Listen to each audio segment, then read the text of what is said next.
Welcome to Haryana study IQ. दोस्तों आज हम जानेंगे बिल क्या होता है, अधिनियम क्या होता है, एक्ट क्या होता है, रेगुलेशंस क्या होते हैं, रूल्स क्या होते हैं। दरअसल हमने वर्ड पढ़े होंगे बिल, एक्ट, रूल्स, रेगुलेशन।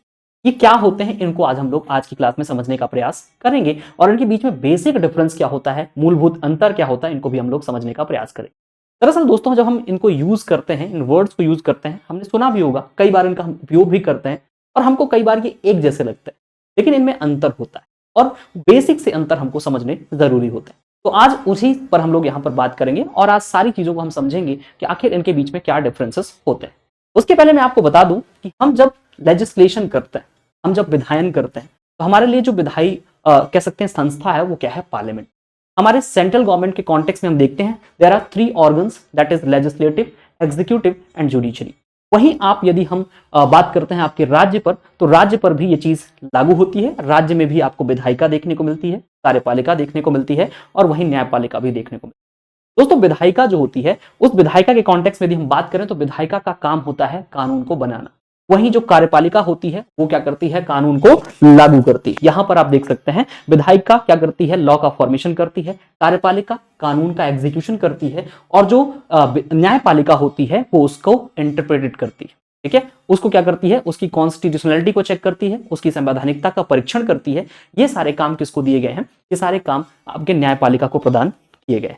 दोस्तों इसके आगे यदि हम बढ़ें तो हम जानते हैं कि हमारी जो विधायिका है, हमारी जो लेजिस्लेटिव है, इसको हम क्या कहते हैं, इसको हम संसद कहते हैं। और हमारी संसद में हम भारतीय संविधान के अनुच्छेद 79 के अनुसार यदि बात करें, आर्टिकल 79 के बेसिस पर यदि समझें तो 79 में जो संसद बताई गई है उस संसद के अंतर्गत लोकसभा, राज्यसभा और राष्ट्रपति तीनों ही आपको दिखाई देते हैं। यानी कि लोकसभा, राष्ट्रपति और राज्यसभा ये तीनों ही क्या हैं, आपकी संसद के अंग के रूप में हम इनको देखते हैं। ठीक है, अब संसद के अंग के रूप में जब हम इनको देखते हैं तो संसद के अंग के रूप में हम इनको पाते हैं कि जो लोकसभा है वो लोअर हाउस है, राज्यसभा जो है अपर हाउस है और राष्ट्रपति भी इसका अंग माना जाता है। परंतु राष्ट्रपति संसद का सदस्य नहीं होता है, लेकिन राष्ट्रपति भी लेजिस्लेशन प्रोसेस का हिस्सा होता है। कैसे, इसको समझते हैं। हम यहां पर ये समझते हैं कि जब भारत के लेजिस्लेटिव प्रोसेस में, नॉर्मल लेजिस्लेशन प्रोसेस में, सामान्य विधायी प्रक्रिया के दौरान जब कानून को बनाया जाना होता है तो सबसे पहले एक ड्राफ्ट या पॉलिसी लाई जाती है। ड्राफ्ट और पॉलिसी संबंधित मंत्रालय ला सकता है और उस ड्राफ्ट को जब हम पार्लियामेंट में पेश करते हैं, जब हम पार्लियामेंट में उसको प्रेजेंट करते हैं तो ड्राफ्ट बन जाता है बिल। अब एक चीज क्लियर करनी है कि बिल क्या होता है। यदि हम बिल को समझना चाहें कि बिल होता क्या है, यानी विधेयक क्या होता है, तो जब कोई कच्चा मसौदा या ड्राफ्ट भारतीय संसद के सदनों में, भारतीय संसद के हाउसेस में प्रेजेंट किया जाता है तो ड्राफ्ट बन जाता है दोस्तों बिल। अब बिल जब वहां प्रेजेंट हो गया तो बिल पर क्या होता है, सदन में डिस्कशन होता है। बिल को पारित करने के यहां पर 3 रीडिंग्स होती हैं, 3 वाचन होते हैं, प्रथम वाचन, द्वितीय वाचन और तृतीय वाचन। प्रथम वाचन के दौरान बिल का जो कच्चा ड्राफ्ट होता है वो सारे सदस्यों में बांट दिया जाता है। सारे सदस्य उसको देखते हैं, सारे सदस्य उसको समझने का प्रयास करते हैं।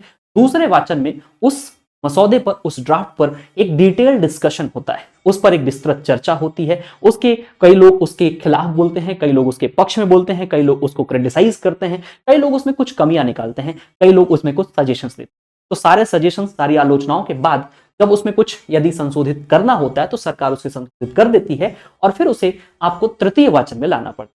तृतीय वाचन के दौरान इसको पारित किया जाता है, अर्थात वोटिंग यहीं पर होती है। तो बिल जब आपके सदन पे आता है, उस सदन पर जब बिल की बात होती है, उसके पास करने की बात होती है, तो यह तृतीय वाचन में होता है, थर्ड रीडिंग में होता है। अब यहां पर आपने देखा कि पार्लियामेंट में बिल आ गया। पार्लियामेंट में जब बिल आ गया तो दोनों जगह पास होगा, लोकसभा और राज्यसभा। मतलब ये जो आपकी रीडिंग्स होंगी, ये वाचन जो होंगे, ये दोनों जगह पर होंगे, लोकसभा में भी और राज्यसभा में। लोकसभा और राज्यसभा में दोनों जगह पर इसे पास करने के बाद इसको फाइनल कंसेंट किससे मिलना चाहिए, फाइनल कंसेंट या फाइनल एसेंट जो है वो चाहिए होगा राष्ट्रपति का। इसीलिए मैंने स्टार्टिंग में कहा था कि राष्ट्रपति भी आपके लेजिस्लेशन प्रोसेस का पार्ट होता है।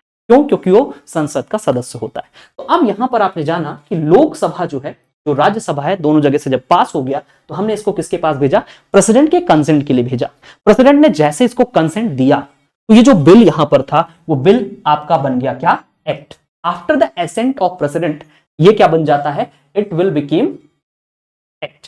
ठीक है, तो एक 3 चीजें हमको क्लियर हुई कि सर ड्राफ्ट क्या होता है। एक सामान्य विधायी प्रक्रिया में सबसे पहले जो कच्चा मसौदा होता है, जो एक पॉलिसी होती है, जो ड्राफ्ट कहलाता है, उस ड्राफ्ट को जब संसद में प्रेजेंट करते हैं तो बिल बन जाता है, और बिल जब लोकसभा और राज्यसभा से पारित हो जाता है और राष्ट्रपति के एसेंट भी मिल जाती है तो ये क्या बन जाता है सर, अधिनियम बन जाता है।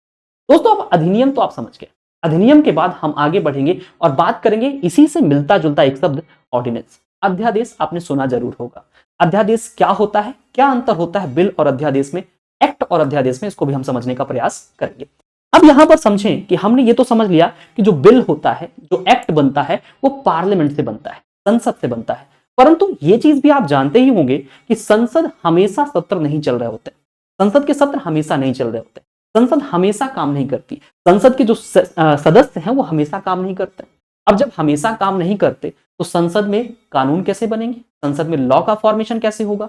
तो आपको बता दें कि संसद में सामान्य तौर पर 3 सेशन होते हैं। कौन से? सबसे पहले आपको देखने को मिलता है आपका बजट सेशन, जो कि आपको फरवरी से अप्रैल के बीच में दिखाई देगा, कई बार ये मई तक भी चला जाता है, ठीक है। दूसरा सेशन जो होता है वो मॉनसून सेशन होता है। मॉनसून सेशन जो होता है ये सामान्यतः जुलाई अगस्त में आपको देखने को मिलता है। तीसरी चीज जो यहां पर विंटर सेशन है, जिसको हम शीतकालीन सत्र कहते हैं, जिसका समय अभी चल रहा है, नवंबर दिसंबर में शीतकालीन सत्र आपको दिखाई देता है। अब यदि कोई कानून इनके बीच में बना तब तो ठीक है, कोई बात नहीं। लेकिन मान लीजिए हमको आपके सितंबर में किसी कानून की आवश्यकता पड़ी या जून में किसी कानून की आवश्यकता पड़ी, तब क्या करेंगे? उस समय तो हमारी संसद के सत्र नहीं चल रहे हैं। संसद के 3 ही सत्र हैं। दरअसल संसद के 3 सत्र भी होंगे या नहीं होंगे इस पर संविधान कुछ नहीं कहता। संविधान कहता है कि 2 सदनों के बीच में 2 सत्रों के बीच में 6 महीने से ज्यादा का गैप होना नहीं चाहिए, ठीक है, ये बात क्लियर है। लेकिन यहां पर 3 सत्रों का प्रावधान किया गया है। अब यहां पर इन सेशन के बीच में यदि कानून बना तब तो कोई बात नहीं, लेकिन यदि इन सत्रों के अवकाश के बीच में यदि कानून बनाना पड़े, यदि कोई अर्जेंसी है, यदि कोई इमीडिएट एक्शन की आवश्यकता है, सरकार को अचानक किसी कानून की आवश्यकता पड़ी, तब सरकार क्या करे? तब सरकार वेट नहीं कर सकती, तब सरकार इंतजार तो कर नहीं सकती कि जब बजट सेशन आएगा, जब मानसून सेशन आएगा, जब शीतकालीन सत्र आएगा, तब हम कानून बनाएंगे।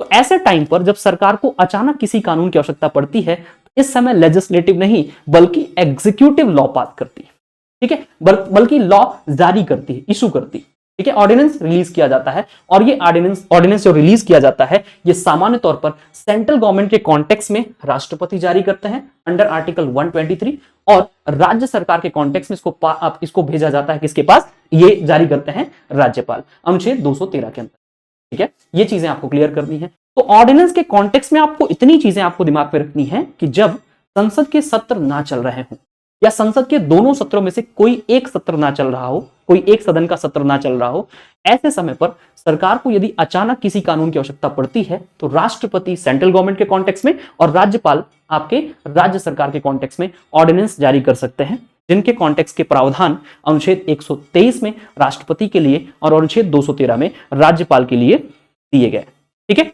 अब ऑर्डिनेंस जो है, ऑर्डिनेंस सामान्य तौर पर हम कह सकते हैं कि एक प्रकार का अस्थायी कानून है, एक टेम्पररी लॉ है, लेकिन इसका इंपैक्ट आपके अधिनियम के बराबर ही होता है। परंतु इसमें अंतर क्या है?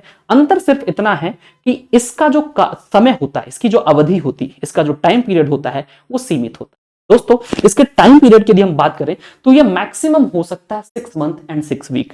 अब आप कहोगे सर 6 मंथ कैसे और 6 वीक कैसे, इतना ही क्यों, इससे ज्यादा क्यों नहीं, इससे कम क्यों नहीं? तो आप जानते हैं कि संसद के 2 सत्रों के बीच में जो अंतर होता है वो कितना होता है? 6 महीने होता है। तो कोई भी जो बीच में लॉ लाया जाएगा, ऑर्डिनेंस रिलीज किया जाएगा, उसका मैक्सिमम टाइम 6 महीने तो हो सकता है।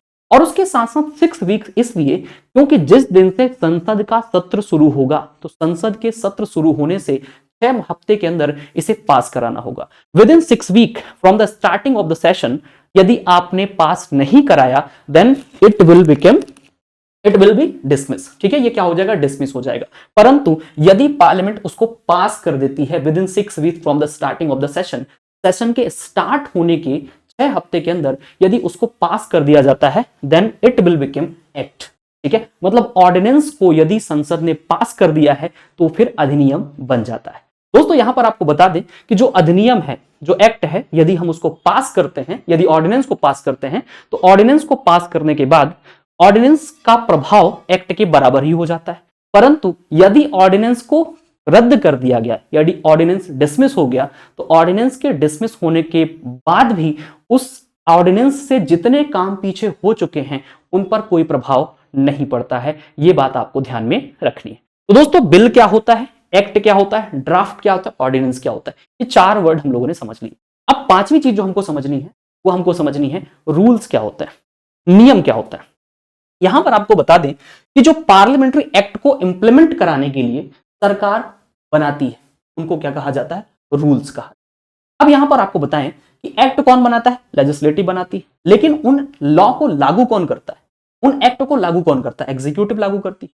तो एग्जीक्यूटिव उन लॉ को एग्जीक्यूट कराने के लिए, ठीक है, कुछ गाइडलाइंस बनाती, ठीक है, वही गाइडलाइंस, वही दिशा निर्देश क्या कहलाते हैं, वही दिशा निर्देश आपके रूल्स कहलाते हैं। ठीक है, तो लॉ कौन बनाता है, एक्ट कौन बनाता है, लेजिस्लेटिव, लेकिन रूल्स कौन बनाएगा, रूल्स बनाएगी सरकार, एग्जीक्यूटिव बनाएगी। ठीक है, और किस लिए बनाएगी, for the implementation of the act, for the implementation of the law. जो लॉ लेजिस्लेटिव ने बनाए हैं, जो कानून लेजिस्लेटिव ने बनाए हैं, जो अधिनियम लेजिस्लेटिव ने बनाए हैं, उनको एग्जीक्यूट कराने के लिए कुछ दिशा निर्देश, कुछ गाइडलाइंस जो दी जाएंगी उनको क्या कहा जाता है, रूल्स कहा जाता है। और इनको एग्जीक्यूटिव यानी सरकार इनका फॉर्मेशन करती है। उसके बाद आपको बता दें कि यदि पार्लियामेंट्री लॉ है तो उसके कॉन्टेक्स्ट में रूल का फॉर्मेशन स्टेट गवर्नमेंट, राज्य आपका पार्लियामेंट्री है तो सेंट्रल गवर्नमेंट करेगी, और यदि वो स्टेट लेजिस्लेचर के द्वारा उसका फॉर्मेशन हुआ है तो उसके लिए रूल्स का फॉर्मेशन स्टेट गवर्नमेंट ही कर सकती है। अब रूल्स के बाद आते हैं दोस्तों रेगुलेशंस पर। रेगुलेशंस क्या होता है, रेगुलेशंस को भी आप समझते हैं, रेगुलेशन क्या है इसको भी समझ लेते हैं। रेगुलेशंस एक प्रकार से आप समझिए कि जैसे भारत में कुछ स्वतंत्र संस्थाएं हैं, कुछ इंडिपेंडेंट बॉडीज, कुछ स्टैच्यूरीज बॉडीज हैं। तो वो इंडिपेंडेंट बॉडी, स्टैच्यूरीज बॉडी किसके लिए काम करती हैं, वो उन रूल्स और उसके साथ साथ जो एक्ट होते हैं, ठीक है, जो सरकार का काम है उसको कराने के लिए वो काम करती है। ठीक है, जैसे आरबीआई है, ठीक है, जैसे सेबी है, ठीक है, जैसे सीबीसी है, ये संस्थाएं हैं सरकार के लिए काम करती है। ठीक है, लेकिन ये सरकार खुद कैसे रेगुलेट होंगी, खुद कैसे काम करेंगी, तो अपने लिए कुछ गाइडलाइंस बना लेती हैं, अपने लिए कुछ दिशा निर्देश बना लेती हैं। तो खुद को विनियमित करने के लिए क्या किए जाते हैं, रेगुलेशंस बनाए जाते हैं।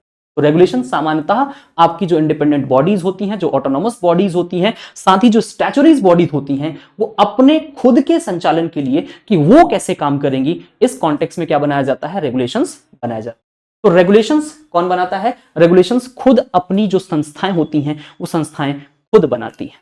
ठीक है, तो यहां पर आज दोस्तों आपने क्या समझा, सबसे पहले आपने समझा कि आखिर ड्राफ्ट क्या होता है, बिल क्या होता है, एक्ट क्या होता है, रूल्स क्या होते हैं, रेगुलेशंस क्या होते हैं, और सबसे महत्वपूर्ण बात समझी, ऑर्डिनेंस क्या होता है।